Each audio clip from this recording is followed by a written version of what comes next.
Hi, Julia. Hey, Victoria. We were just saying before we press record, I don't even know what we're going to say, but we'll figure it out. It'll just happen, right? It always just happens. happens. We never run out of things to say. In fact, it's the opposite happens. We're like, oh shit, we actually need to go. Yeah. So let's dive straight in. We put a Q&A box up. The first Q&A box, I tagged a random Julia, apparently, not even. So whoever that was, if they're listening, I'm sorry about that. And I did another question box. So we've got a lot of questions. So let's just see if we can work our way through them, shall we? Yeah. Do you want to start? Yes. Right. So Teresa says, was there a turning point in your recovery? And whenever I ask a question, I'll hand it to you first and then I'll do the answer also after you. Yes, there were several actually. I guess the most profound was when I realized that self-compassion is the biggest game changer of all. Boom. Yeah. With you on that one. For me, it was, okay, so how do I describe this? Because it took me a bit to get this. When I truly realized that nothing means anything, that the way we feel about, let's say, weight gain, because that was a big one for me, the way I felt about that, the shame, the fear, the panic, it was just a story I'd been told my entire life that I believed. So obviously beliefs are really strong. So it's not as simple as what I'm going to say. But when I truly grasped that I get to change how I feel about my body by working with the fact that every fucking thing I tell myself is a story anyway, I may as well tell myself a story that serves me and supports me, and then work on finding evidence to then create those as beliefs. I was like, wait, changing my reality can't be this simple. It wasn't easy, but it was simple. So when I truly grasped that and started to do the action to support me in these new stories that served me, because everything's bullshit anyway, that was a different kind of freedom and power that I'd ever experienced before through learning intellectual knowledge. Did that make sense, explaining it? Yes, it did.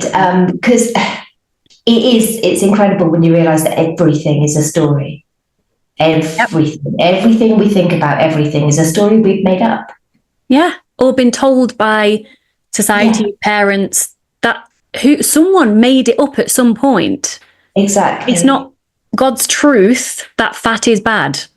No, it's a story. And that particular story makes a lot of money for a lot of people. Oh, yes, it does. And it keeps us stuck and small and all the things. That's another podcast as to where that all came from. How we're manipulated. I know that's a big podcast, that is. We should do that. We should, because, little snippet, if those of you listening don't know, fat phobia is actually rooted in racism. And I didn't know that until a couple of years ago when I read the book Fearing the Black Body. And I was like, holy shit, this makes so much sense. So anyone that does want to learn a bit more, read that book, Fearing the Black Body. I don't know the author offhand, but you'll find it if you search it.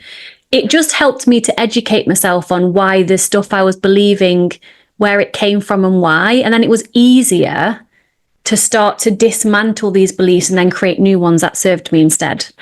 Yeah, definitely. Right, you go. Okay, right. So, Georgia has sent me a couple of questions. Now, the first one I'm going to attempt to translate because it's a bit gobbledygook, to be honest. Come on, Georgia, sort yourself out. Ba and E.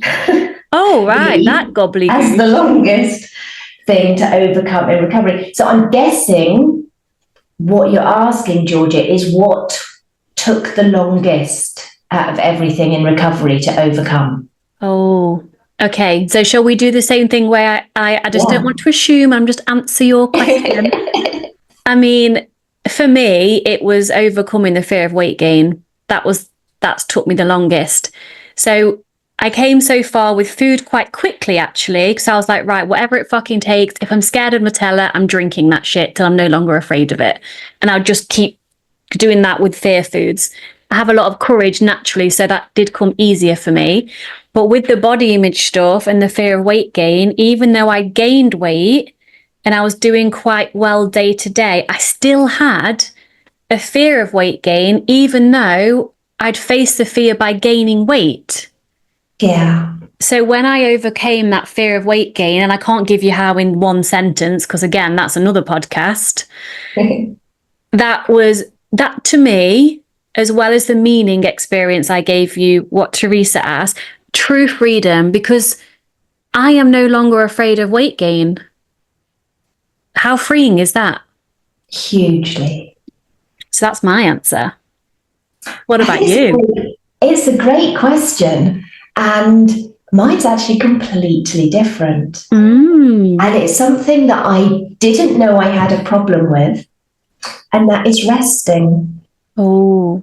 Being able to slow down, stop, rest, and not be doing, and be productive all the time. It's like I mentioned to you earlier that my dear son gave me a bit of a bug. I'm not feeling particularly well today. And there is lots of things that I could quite easily, should myself be doing.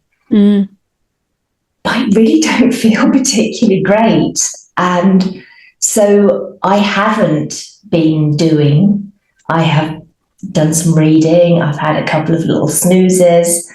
And it took me so long to give myself permission to rest, to be able to be like, I'm feeling tired. It's the middle of the day and it's okay to sit down and put my feet up. That took me a really long time, way longer than anything else in recovery, actually. Yeah. And it's something I still remind myself of, that it's okay. Yes. And my question to you, I guess you've already answered, is how did you then do that? But you mentioned the word permission over and over again. Yeah. Keeping on giving myself permission. Yeah. And then doing the thing, resting, which is actually not doing. Yeah. Yeah. Because I've grown up with all the messaging of get off your ass, get up and do stuff. And it's so rife in society. It's everywhere and everyone seems to be busy doing, and there's to be successful you have to be doing is the messages we get through all the time, and that it's lazy not to be doing. But we need to rest. And when I look at my dogs, oh my God, they just chill and snooze and rest, and I have no problem with that. Yeah. So it's okay. And resting's productive. It is. It's productive if you want to go it from that angle. It is. But the messaging we get fed is very different. So that, I think, has been the hardest and longest, not necessarily the hardest, the longest running thing for me to work on. I love that. Right, let's see what's next. Sue says, this has been probably asked a million times, but how do you accept weight gain? It has been asked a million times, but we're more than happy to give you an answer. So, Julia, how do you accept weight gain? Okay. It's knowing what the alternative is, really. To me, it was... I was terrified of gaining weight. Of course, I didn't want to gain weight. And yet, everything in me told me I would be happier in a smaller body and that I wouldn't be happy in a bigger body. But I was living in that smaller body and I was so far from happy. So the feelings and reality don't match. And they certainly didn't match for me, because I'd had so much experience of living in the smaller body. And when I was in the smaller body, I was terrified of gaining weight. And when I really stopped to think about it and look at it and like, okay, so I've got this fear, but it's telling me that I can only be happy in the body I'm in. And I'm in this body and I'm not happy. Interesting. So it was like evidence and looking at your actual physical reality right in that moment. Yeah, the fear did not match the reality. Yeah. Fear told me I had to be in this small body to be happy, but I was in it and I wasn't happy. So, I mean, yes, maybe there were things about my body I did like, but my life in general is far more than just what my body looks like. And that was not a happy life. I was not in a good place. I was very sick. So the fear is a liar, basically. Yeah. And it's not true. It's a symptom of an illness. Mm-hmm. So look at the reality versus the fear. Don't just accept that this is scary and that means I can't do it. Actually ask questions about it. Why is it scary? What's it telling you? Is that actually true? Yeah, that's a big one, that question. Is it actually true or does it just feel true? Yeah, because it clearly wasn't true, was it? Because I wasn't happy. No.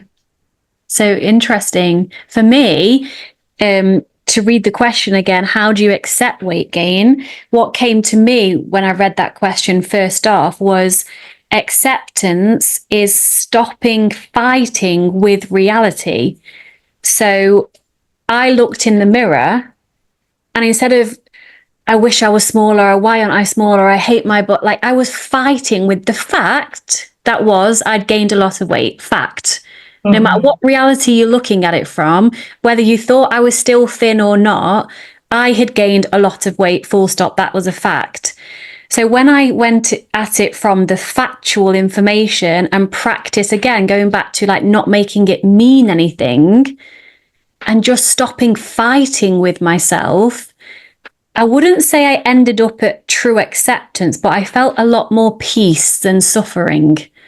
Or I guess I felt pain instead of suffering. Yeah. And then from pain, I then felt peace.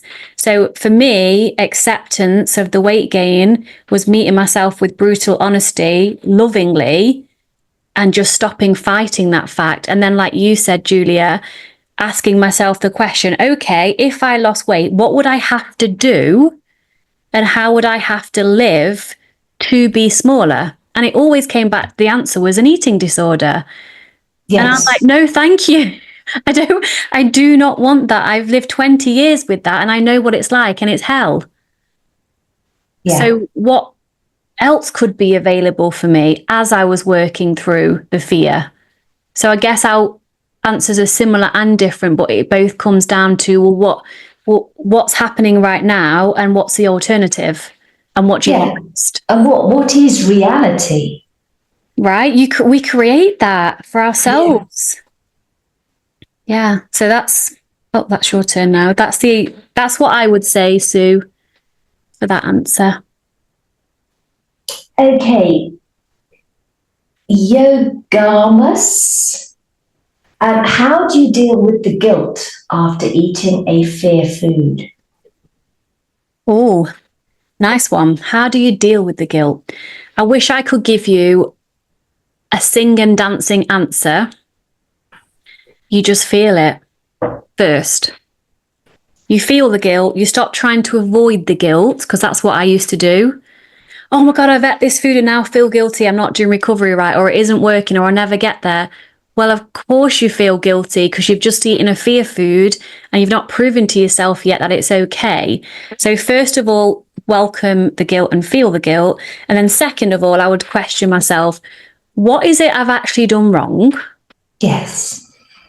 Eaten food, right? So yes, the eating disorder thinks that's the worst thing in the world. But logically, because we have a logical brain that we can use, I've done fuck all wrong. People eat pizza and chocolate every day. Yeah. And support There we go. That's my answer. Feel, question yourself, get support. Mine's a bit different, actually. Although I do agree with all of that, 100%. But I found it really helpful to predict what the eating disorder was going to say, because you know what it's going to say, right? It's going to give you this whole bullshit spiel that it gives you on everything. So I used to write it down and predict it. And then when I ate the fear food, I would tick off what the eating disorder was saying and feel a bit smug that I'd got it all right. That's so cool. And it really helped with actually taking the power out of what it was saying. Yeah. Because I'd already predicted it and I knew what it was going to say. It was like... boring. Yeah. Nothing. Oh, yeah, here that one comes. Oh, yeah, here we go. Yeah, yeah. Yeah, I'll be unlovable. Yeah, of course I will. Yeah, yeah. So like taking the piss out of it in a way. Yes. Like, have you not got anything more original to say? But it hasn't, has it? No, because you know exactly what the eating disorder is going to say. You know exactly what it's going to say. Yeah. So yeah, I used to, when I was challenging a real fear food, I would write it down, predict what it was going to say, tick it off and feel quite smug that I felt like I'd got one over on the eating disorder. Yeah, I love that. I've not heard you share that before. That's an epic idea. So do all of the things. Yeah, all of the things. Right. Hedy says, why is diet culture so bad? Is it so hard to do? It is so hard to do recovery when everyone is on a diet. Yep. What do you have to say to that? Yes, and it doesn't mean you have to be part of it. Nowadays, it's all around. It really is. I went for lunch with some friends last week and they were all like, oh, well, I can't have dinner now, or I can only have cereal or something. And I just felt so grateful that I'm not part of that anymore, that I know that my body knows what to do and that all I have to do is listen and trust. Yes. So why is it so everywhere and everyone's on a diet? Because there's so much money in it. Yep. And it keeps us busy. It keeps us stopping us from going after the lives we actually want in the bodies we actually have authentically. Yeah. And they make a shitload of money. And if you think about it, this is like a bigger picture vision here. But if women, and I'm not saying it's only women, because obviously men struggle too, but generally, if society, the powers that be, all of this that was created, keep us busy with spending our entire lives trying to get thin and stay thin, we're easy to control then.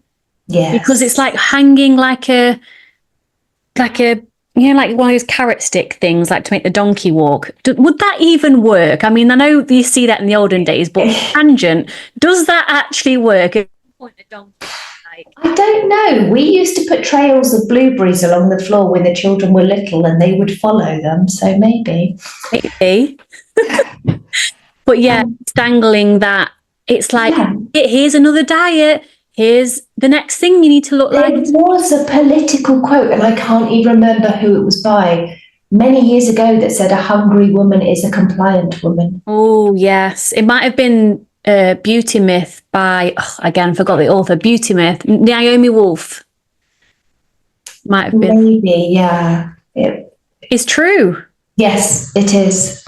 But we're all taught to believe that we need things to be good enough. Yes. To look externally and to tick all these boxes. When in actual fact, all we have to do is go inside. And just decide. Yeah. Well, it's not even deciding, it's remembering that we are good enough. Like, oh, cellulite cream, that must mean then, because we live in a dualistic world, if there's a left, there has to be a right. Even if right isn't created, if there's a left that's created, the opposite is created.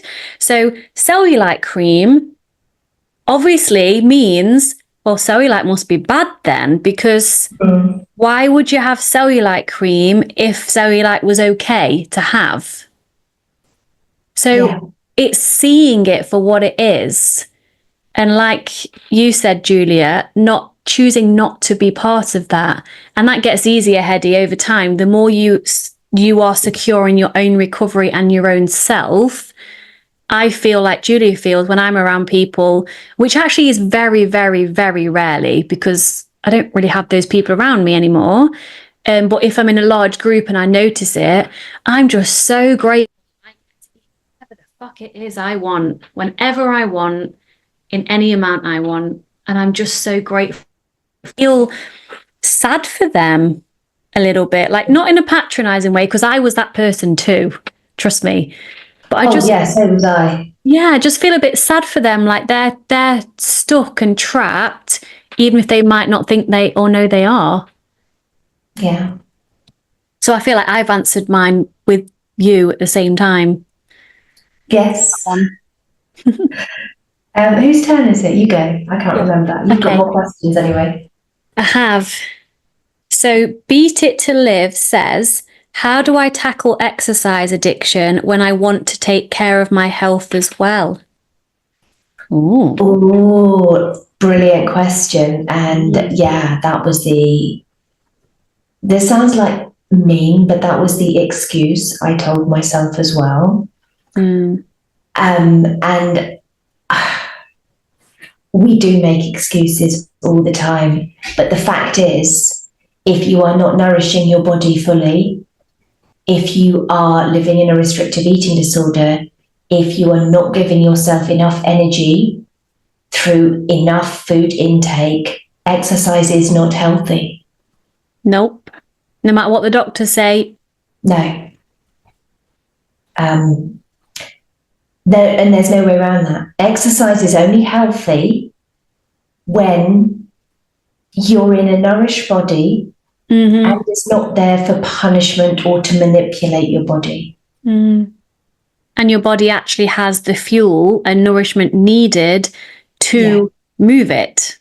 And isn't trying its absolute very best to heal you. Yeah. So the healthy thing to do,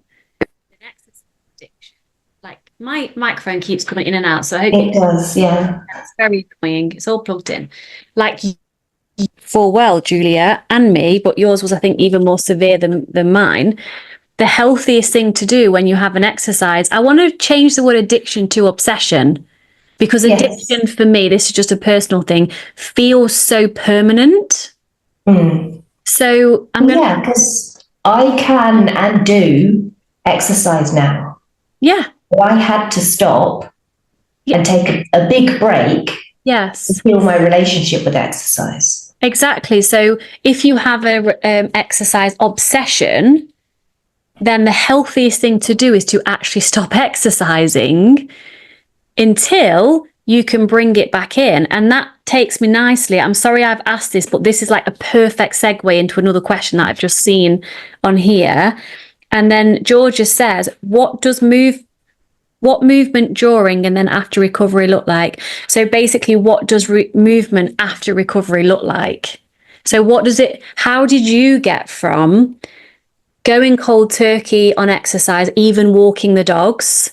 Yeah. But you did have a lovely husband. Lovely is shall we call him lovely? I've met David. He's lovely. He's a plonker, but he's lovely. Yes, I was trying to be funny, but he's lovely. You had a lovely husband who could, not everyone has someone who can support them and walk the dogs.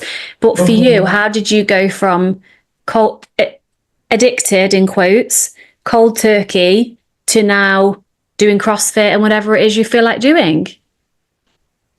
So as you said, I had to give up everything because I was so obsessed and I was in a really bad place with exercise. Yeah. And I couldn't even walk the dogs, which I use as an excuse to carry on so many times. Like, oh, I have to walk the dogs. But it's not true, because other people could walk the dogs for me.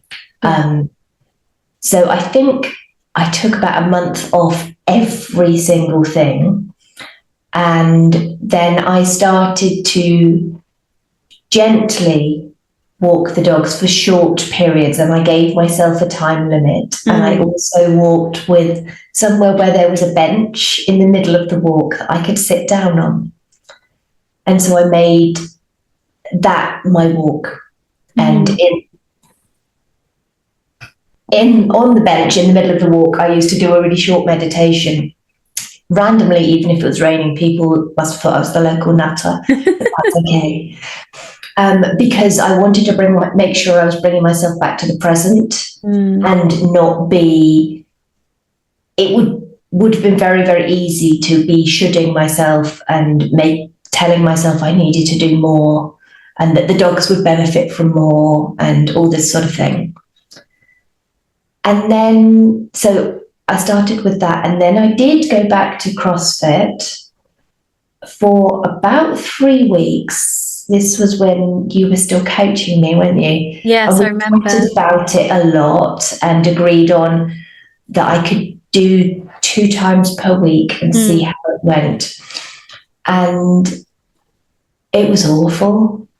I went back and it felt, I was comparing my then self to my previous self. Yeah. First time I went, I cried all the way home. The second time I went, I had to go to the toilets and cry during the class. The third time I went, I couldn't stop crying in the class and had to leave. And when I was walking home, I realised that this wasn't being done for enjoyment. And I really wasn't ready, because it was, all I was doing was comparing myself, and I felt terrible. And how could that be benefiting me if it felt so awful? So I stopped again. Yes. And didn't your edema flare up as well, or was that the next? Yes, it did. Yeah. So my body clearly didn't want me to do it either. Yeah. And so then I think it was about 4 or 5 months before I started again. And this time I had a completely different mindset. And it was, okay, so my now is my now, and that's okay. And it is whatever it is. And I would go and I would move as much as I felt was okay. And if I woke up in the morning and thought, actually, I don't want to go, that was okay. I didn't go. I gave myself permission to turn up or not turn up whenever I wanted, depending on how I felt, and made sure that if my body didn't feel great, then I wouldn't do it. Yeah. And I just really tried so hard to just listen to my body. And that just gradually got better and better. With a lot of compassion for yourself as well. Because compassion's key. I was booked in for a class this morning, and because I don't feel very well, I didn't go. And that was absolutely fine. There's no guilt, no worries, nothing. It was just like, I don't feel great. I'm not going to go today. Yeah. And it's that easy when you're healed and you're recovered. Yeah. And mine was very similar to yours. And I would, like you set yourself times with walking, for example.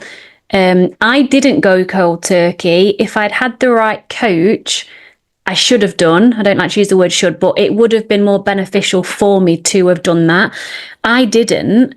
So I, just using my own willpower, for a lack of a better word, I cut myself down from 7 days a week to 4 days a week initially.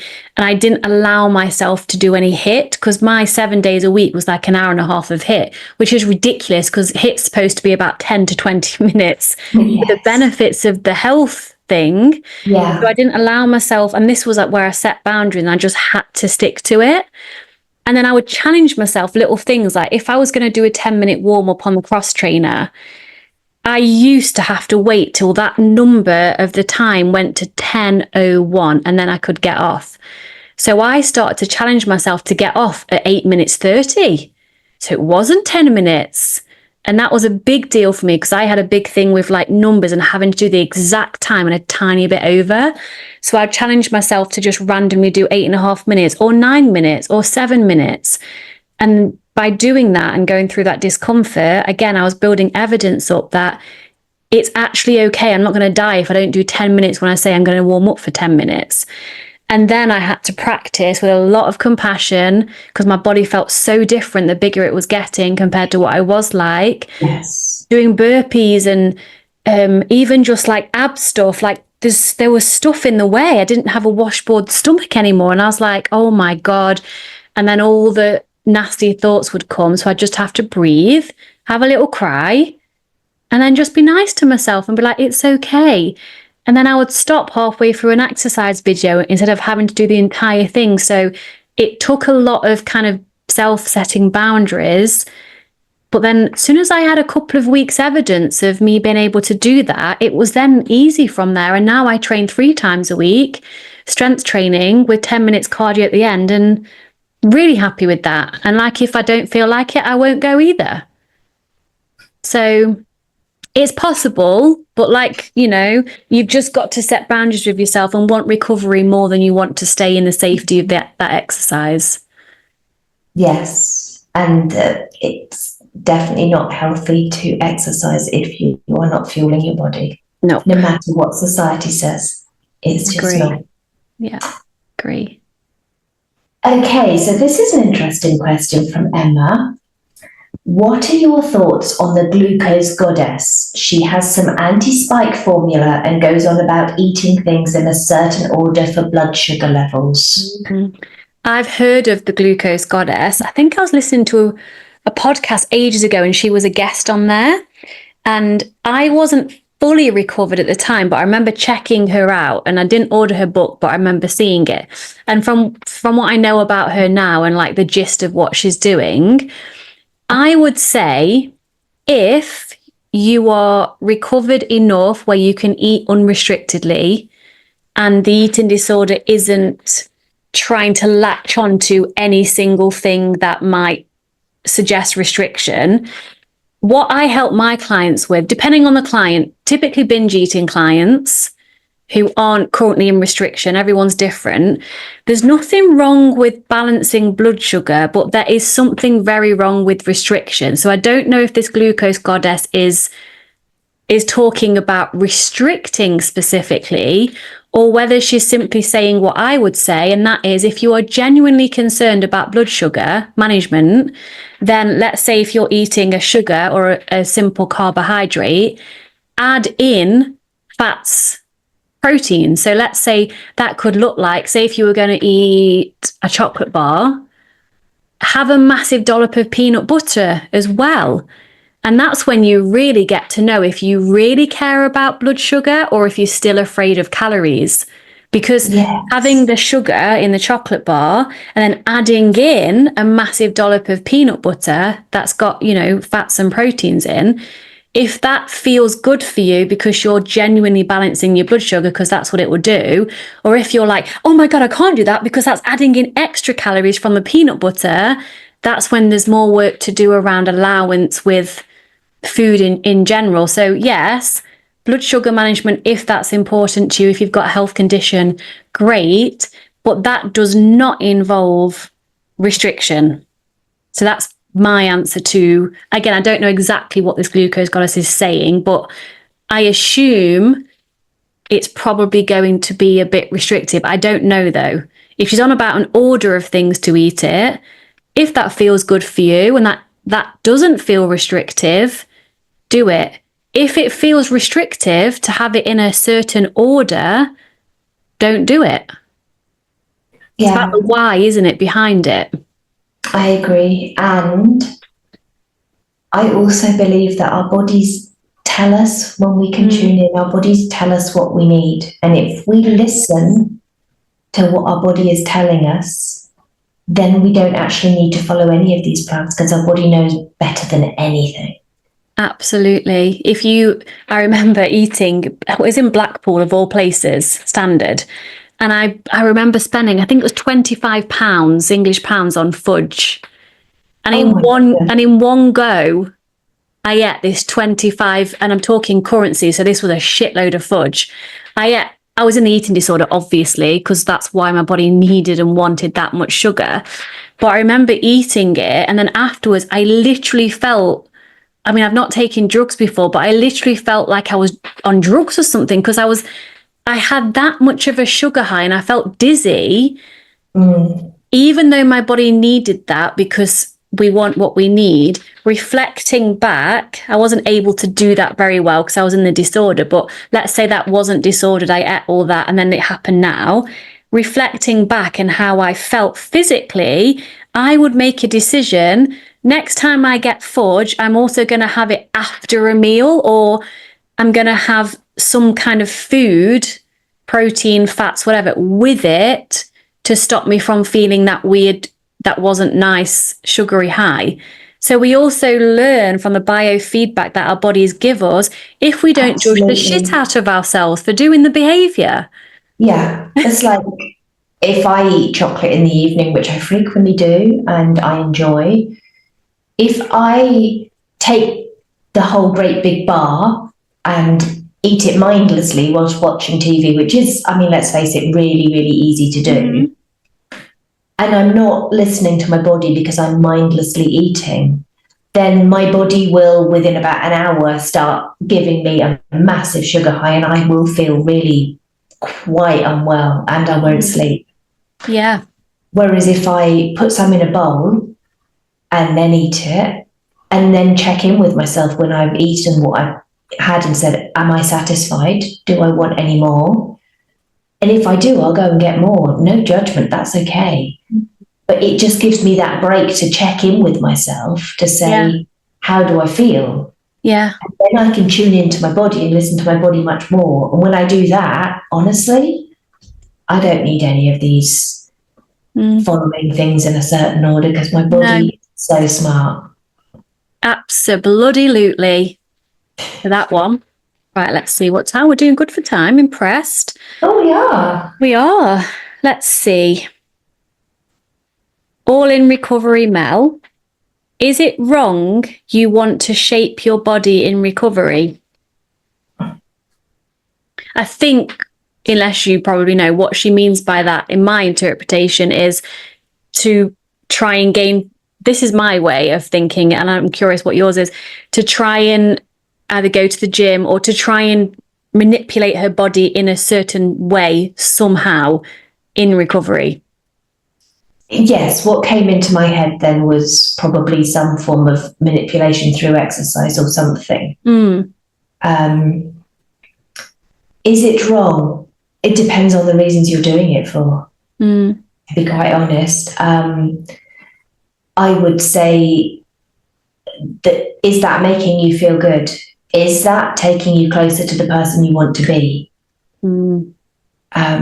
Because if I had done that, I know it would have been a fear-based activity. Yes. Which wouldn't have been taking me closer to who I wanted to be, and wouldn't have enabled me to reach where I am now, being completely accepting of my body and totally okay with it, and just allowing my body to do whatever my body does. In whatever shape it wants to be. Exactly. I mean, let's face it, I'm not going to grow 3 heads and 7 arms. My body's still going to be body shaped, right? Very true. Yeah. And in my response to that, Mel, it's not wrong. I know there's a different way you could look at the question. It's not wrong because I understand why you'd want to. So you are not wrong as a person to want this. Makes sense. Yeah. It's not going to serve you in recovery. It's a similar question, but not the same as, can I still lose weight in recovery? The answer is no. And also the answer to your question directly well, you didn't ask it this way. You said, is it wrong to want to? No, sweetheart, it's not wrong to want to. No. And I guess you could stop the answer there. I understand why you would want to. And if you did take action on wanting to, that's not going to serve you. It's not going to help you recover. It will keep you stuck. So it's not wrong, but don't do it, and work on the limiting beliefs and the whole self-love and all of that deeper stuff to stop you from really wanting to. Because you don't have to keep wanting. Like now, you and I both fully are honest, I mean, I speak for me. I don't know if I speak for you. If you had a fairy, Mm. who wants to be my fairy? Where's my crystal? Here she is, coming along. Julia, I have magic powers and I can make you thin again with no consequence or any difference in your life, mindset, emotional, self-love, life. Would you like the wish to come true? What would your answer be? Do you know what? I'd actually have to sit and think about it for a while. It would always have been an automatic yes. Yeah. But it wouldn't be an automatic yes. Gosh. Do you know what? I don't think I could be bothered with it now. There's nothing wrong with who I am. There's nothing wrong with the body I'm in. So maybe in a lineup, I wouldn't choose it. Yes. If I was going body shopping, that sounds a bit sinister, doesn't it? One day, unfortunately, it'll probably be a fucking thing on the internet or something. God knows. Hopefully not, but there you go. But who I am and how I look, it's me. Yes. So if you said yes, would you feel that you were going against the authentic, true version of who you are? Yes. Yeah. You see, because I would have said yes. Not in the same energy as before, obviously. It would be like, yeah. It's like, for me, and I guess your answer, though, has made me reflect deeper. So thank you. For me, it's like someone saying, would you like £1 million? Yeah. If you're going to give it to me for free with absolutely me having to do nothing in return. But then at the same time, there must be a tiny part of me making thinness mean something. Do you see where I'm going with this? I do. And society do treat you differently, and I'm treated very well. I'm still in the box of attractiveness, like whatever society box there is. I'm not out of that in terms of how I'm treated, and I want to say I'm blessed that I am. I mean, fuck society anyway, but I don't get discriminated, right? Yeah, I remember someone said to me, a guy, this was 2 years ago, I was with my mum, and he went, "Oh my God, you're so beautiful, well done." And I remember stopping and being like, that is what? Do you think I've done something to be born with these genetics? Like, I haven't done anything. So that really, I've never forget that, because that was such a confusing experience and me to just see clear as day, like what the fuck people are thinking about because they've been conditioned to. So this is a roundabout answer, but I think I might have said yes, but I also don't care. Like, it's just like, why not? But it doesn't really, I don't care because it doesn't mean anything to me. I don't value thinness anymore. No, I don't at all. It doesn't mean anything. It doesn't mean anything about anybody, what size body they're in. It really doesn't. It might mean tangibly that I can buy clothes easier because everything used to fit me easier when I was thinner, and now still get clothes that fit me, but I just have to try. I get a small, a medium and a large because I'm living in Europe, and try everyone on and send the ones back that don't fit me because I just don't know, depending on the style. So yeah. Anyway. But then, just on that very quickly, I've got a client who went trouser shopping. Yeah. And she tried on a 10 and it was too small. And she went all the way up to a 14 and that fitted. But then she tried on an 8 and that also fitted in the same shop. With a different thing. So it's the sizing, the numbers don't mean anything anyway, because they're not standardized. Is that right? That's right. Normally it's roles reversed. I know. With wording. It's all bullshit anyway, so it means nothing. What?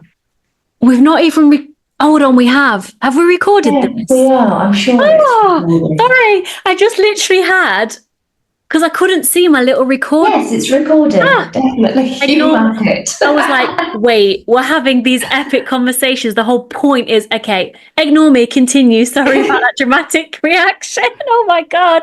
Oh, I love you. You're amazing. I love you too. Sorry. Sorry, had you finished? Because I completely... I think so, yeah. I was just moaning about clothes sizes actually being bullshit anyway, because they're just not standardized anyway, and the numbers mean nothing. Clothes are to fit us. We don't have to fit the clothes. Boom. I think it's your turn. Is it your turn? Okay, so we've sort of covered this, but I want to just speak to Wendy anyway. Because she specifically mentioned her age in here. How do you convince a 60-year-old woman not to be terrified of gaining weight? Oh, I'm interested in the word convince. Starting. So do you think she's asking, do you think she is this 60-year-old woman? That's how I'm reading it. Right. So she, as a 60-year-old woman, is asking how to not be afraid of weight gain? I think so. How to not be terrified. Terrified, right. Well, first of all, we understand how you feel. Second of all, nobody can convince you. I mean, I speak from my experience, but I'm interested, like I say, in the word convince. Convince, in my opinion, means there's part of you that doesn't want to, even if you don't know how. Of course you don't know how, right? There's part of you that doesn't want to, which, like Julie said, is normal. You've got fears and terror around that. But we can't convince you. If you get a decent coach, me or Julia, just putting it out there. If you get a decent coach, there's no convincing, there's healing instead. Yeah. And then the healing creates a new belief. Like I said at some point in this podcast, very strongly and with truth, I am no longer afraid of weight gain. Genuinely. And you aren't either. No, I know my body will do whatever my body was going to do. And actually, regardless of what my body does, I'm still me. Yeah. And no one could convince me not to be afraid of weight gain because of everything it meant to me, my trauma around body image. So there's no convincing. It's the deeper healing, isn't it? That's the only way to then choose yourself to heal that and then no longer then be afraid. And I don't care if you're 100. It's never too late. No, it's not. Being 60, it's still not too late. Doesn't matter how long you've been in the eating disorder, how old you are. I've had a client I think she was 67, and she's fully recovered and she's living her best life now. She's had a fantastic time. Mine was 66, my oldest, what I can think of, and she was like then annoyed with herself that it's taken this long. I know. For her to, and I said, well, the best time to plant a tree was 100 years ago. The second best time is now, and you've done that, so enjoy the shade of the tree. Absolutely. Right?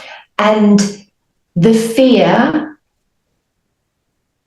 is a symptom of the illness. Yes. And if you keep checking in with yourself as you gain weight, you'll actually notice, unless you're totally focusing on the fear the whole time, which isn't going to serve you.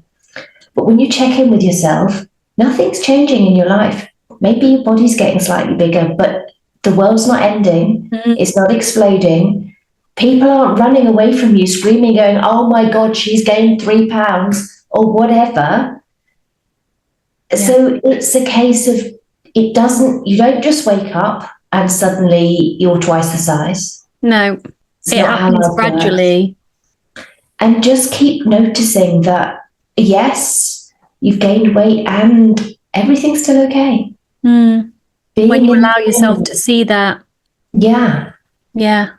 Keep coming back to now, stepping out of the fear and noticing that, okay, well, I was terrified of gaining any weight and I've gained some, and actually it's okay. Nothing bad has happened. It's just weight. Yeah. And you're safe in this moment. Yeah. Even though it feels like danger to the nervous system, when you get present, that beautiful word, it's like, okay, I'm not feeling great, but I'm actually not in danger like I'm representing internally like I am. Yeah. It's a case of just coming back again and again to now, to being present, out of the panic response, the stress response, and just noticing that actually it's okay. It is. Do you have time for one more? Yes, I do. You or me? Okay, well, tell you what, because we can probably answer, I think we've probably answered all of them at once. I've got one on getting out of quasi-recovery, which is quite a good one. Wait, so let me just check my other ones that I haven't read. Oh, I want to answer all these, but I've not got time on my agenda. I don't know if you have either, but shall we do one more each and then shorten our answers? Okay, you go first with that one. How do you get out of quasi-recovery or quasi or quasi? I never know why you say it properly. How do you accept you may have a bigger set point? Oh, I guess that is similar to facing your fear of weight gain. Yes. And everything you've spoken so beautifully to about trusting your body, because your body's going to do, if you want to live in freedom and be the most authentic version of you, you are going to have to practice trusting your body. Yes. Otherwise, you'll be in a constant battle with your body, and that's not freedom and recovery. And one other thing I will say before I hand it over to you is don't settle. A lot of people settle for quasi, whatever the fuck it's called, recovery, because they're living more than they did. So perhaps they might be able to go out for dinner, but then they're restricting all day or the next day, but they're still, quote, socializing and enjoying dinner. Don't settle for that shit. Like, go to full freedom. You've done the hardest bit already. Yes. So what would you say to that? And sorry for the listener, because we could go deeper into this, but next time we put a question box up, which we will be doing, then ask again if there's anything, missing or whatever. Just that when you fully surrender to just listening to your body, it is effortless. You don't have to calculate things, manipulate things, worry about things. You just eat whatever you want to eat, move when you want to move. And your body just pretty much stays the same because she knows what to do. So it's not about the size, it's about the freedom. Yes. And take size out of the goal, take freedom and peace and happiness and use have that instead of your goal. Yes, boom. All right, this is so hard for me to choose. One about weight gain, so that's similar. Feel like I'm eating too much after weight gain. So again, sorry Tanya, sorry Joanna to not answer directly, but that we spoke a lot about that. Yeah, I've got another one to apologise with. Elizabeth actually is another one, and weight gain as well. But I hope what we've already said will help. It's helped. And then Mylon, is that how I say her name? We spoke to this, which is similar to what you've just asked, like just eating more and doing it. I know what I need to do. I just get stuck. So I guess hopefully you've answered that. So I'm going to choose one. And this is from my story. And she's saying how to recover from an eating disorder. When in stomach pain from gastroparesis. Slow gut motility, isn't it? From due to the restriction. She's being tube fed now. She wants to recover, but she gets bad flare-ups and she doesn't know what to do. Yes. Okay. This is going to sound like the strangest advice possible. Avoid fruit and vegetables and salads and have high fat, probably high sugar, highly processed foods, which are the easiest for your body to digest and get energy from, and will allow your body to really start to move food through your body and feel safer. And the fats will help your gut motility speed up as well, much more than, I mean, if somebody doesn't have an eating disorder and they have a slow, sluggish digestive system, then yes, fiber and stuff is helpful, but not in an eating disorder. It's really hard for your body to digest it. Yeah.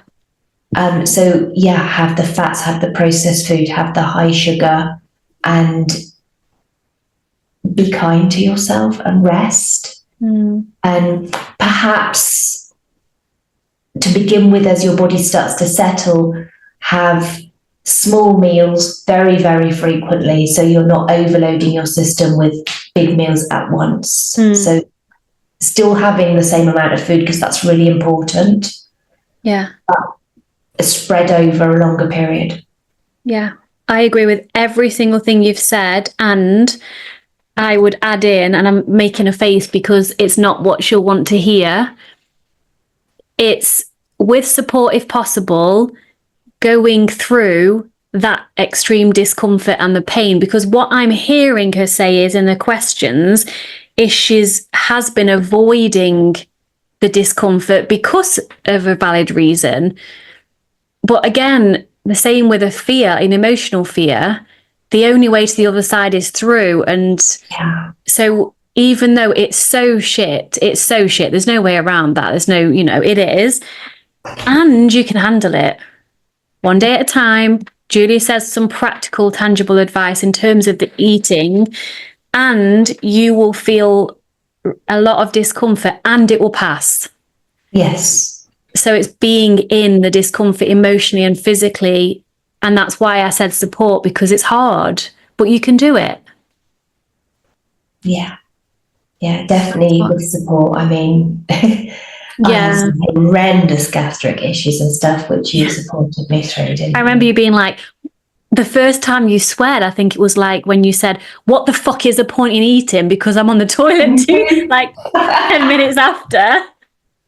And I was like, what is the point in doing this? It's just going straight through me anyway. There's a swearer in there. And I was like, I want to get that swearer out more because the anger's coming out, and that's good.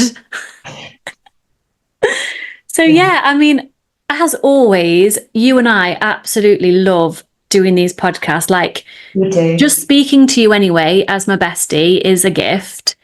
Being able to chat to you and support and serve others, hopefully, I'm sure, is a gift to them. And I don't know about you, but I show up a little differently in you and I recording than me writing an article and recording it or with someone else. Not in a good or bad way, but I like it. Yes, I think it's more relaxed. Yeah. And because I had no idea what questions you were going to say. You had I no didn't idea even look at them. I didn't even know what I was going to ask you either. So it's really intuitive, isn't it? Yeah. We're just answering straight off using our intuition, our experience, and it just flows. It does.